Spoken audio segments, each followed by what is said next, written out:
Assalamualaikum warahmatullahi wabarakatuh. Alhamdulillahirabbil alamin. Allahumma shalli wa sallim ala Muhammad wa ala alihi wa sahbihi wa sallim. Selamat pagi anak-anak semuanya. Alhamdulillah sehat. Setelah kita absen kehadiran untuk hari yang berbahagia ini. Alhamdulillah semuanya hadir. Kemudian untuk mulai kegiatan kita, mari sama-sama kita berdoa. Mudah-mudahan kegiatan kita diberkati oleh Allah Subhanahu wa taala. Ya. Ada yang masih ingat apa materi kita minggu lalu? Ya, insya Allah untuk hari yang berbahagia ini, kita akan memasuki materi selanjutnya, yaitu tentang iman kepada hari akhir. Yang tahu apa itu iman kepada hari akhir? Ya, iman kepada hari kiamat. Ya. Oke, selanjutnya kami mintakan kepada anak-anak kami untuk membacakan Quran surat Al-Baqarah ayat 1 sampai 4. Terima kasih. Pada materi kita iman pada hari akhir ini, standar kompetensi kita adalah meningkatkan keimanan kepada hari akhir. Kemudian pada dasar kita menampilkan perilaku yang mencerminkan keimanan kepada hari akhir. Kemudian yang kedua menerapkan hikmah beriman kepada hari akhir. Untuk memulai kegiatan ini, mari kita lihat video berikut ini.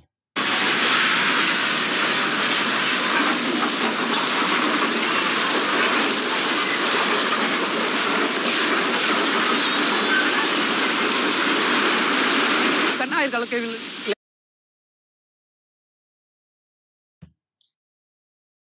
Setelah Ananda melihat cuplikan video tadi, coba Ananda berikan komentar Ananda.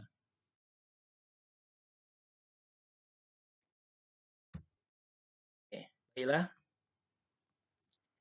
Apa itu iman kepada hari akhir? Iman kepada hari kiamat itu merupakan tanda-tanda orang yang bertakwa. Jadi orang yang beriman kepada hari akhir itu merupakan ciri orang yang bertakwa. Bagaimana ayat yang Allah sampaikan, walladzina yu'minuna bima unzila ilaika wa ma unzila min qablika wa bil akhirati hum yuqinun. Kemudian selanjutnya hari kiamat menurut Al-Qur'an. Bagaimana hari kiamat menurut Al-Qur'an? Yang pertama, kiamat sugra. Kiamat sugra adalah kiamat kecil, contohnya kematian. Kullu nafsin dha'iqatul maut, tsumma ilaina turja'un.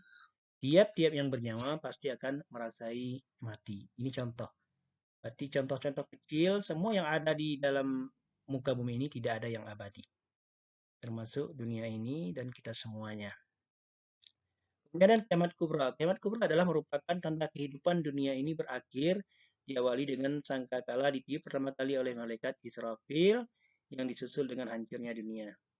Nah, ini setelah sangkakala ditiupkan, kemudian semesta alam hancur, kemudian sangkakala ditiupkan kedua kalinya. Allah Subhanahu wa taala membangkitkan semua manusia yang dikenal dengan Yaumul Ba'ats. Kemudian setelah dibangkitkan dikumpulkan di padang mahsyar yang dikenal dengan Yaumul Mahsyar, kemudian dihisab. Setelah dihisab, diberikan balasan berupa surga maupun neraka. Mudah-mudahan Allah Subhanahu wa taala memasukkan kita nantinya ke dalam surganya Allah Subhanahu wa taala. Apa itu surga? Surga merupakan tempat yang penuh dengan berbagai kenikmatan. Allah sediakan tempat ini untuk orang yang bertakwa. Sementara neraka merupakan tempat yang penuh dengan siksa dan kehinaan. Allah sediakan tempat ini untuk orang-orang yang durhaka. Mudah-mudahan kita adalah orang-orang yang taat, dijauhkan daripada keingkaran kepada Allah Subhanahu wa taala.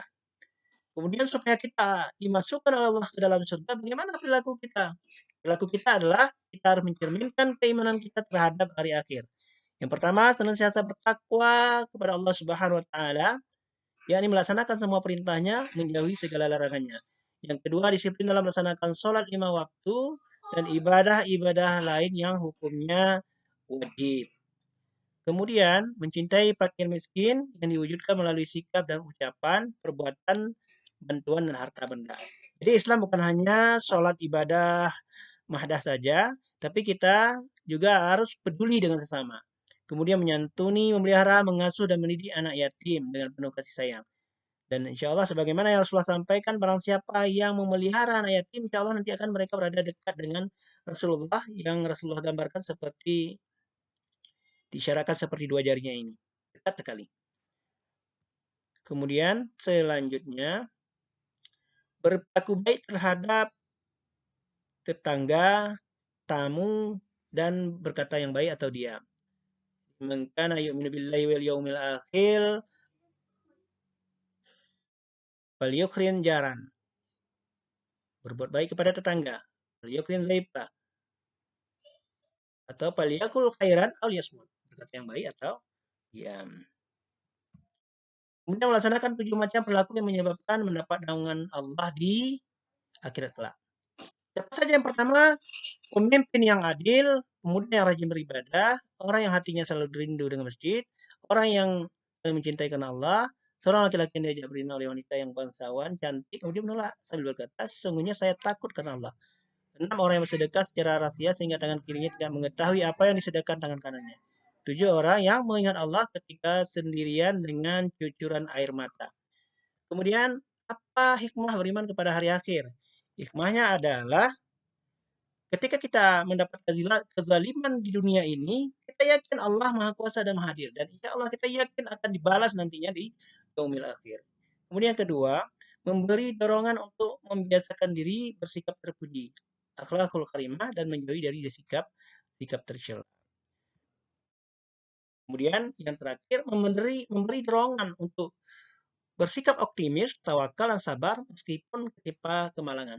Artinya kita yakin, kita optimis, ada harapan nanti di yaumil akhir kita akan bahagia. Ketika umpamanya di dunia ini kurang bahagia dan sebagainya, banyak kemalangan dan sebagainya. Tapi karena kita yakin ada hari akhir, kita yakin bahwa kebahagiaan itu pasti akan kita dapatkan di yaumil akhir nanti.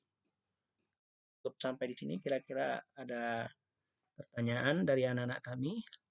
Alhamdulillah. Oke, baiklah untuk selanjutnya Bapak berikan tugas bagaimana tadi